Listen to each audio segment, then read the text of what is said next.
Və kimsədən soruşanda ki, İslam deyəndə ağlına gələn ilk şey nədir? Terrorist.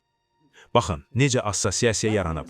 Baş örtüyü hicab tez-tez zülm və baskı ilə əlaqələndirilir.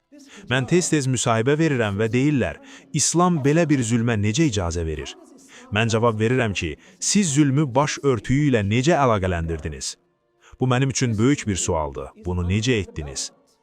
Bir dəfə Cristiano Amanpour İrana gedib demişdi, siz qadınlarınızın bu cür geyimlə zülm görməsinə necə icazə verirsiniz? Mən dedim ki, yəni qadın küçəyə çıxanda örtünəndə zülmə məruz qalır, amma o, təvazökar və həyalı olmaq istəyəndə bu artıq İslamın bayrağı sayılır. Katolik qardaş bacılarım arasında bir xanım vardı, dedi, niyə sizin qadınlarınız bunu geyinir? Mən ona dedim, sizin Məryəm ana heykəliniz var, heç onu başı örtülmədən görmüsünüzmü?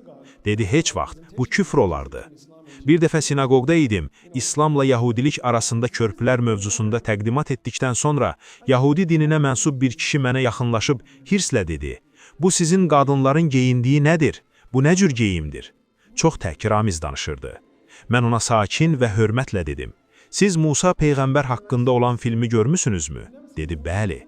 Dedim, Musanın anası o örtüyü taxanda siz eyni sualı vermişdinizmi? O arxaya söykəndi və dedi, haqlısan.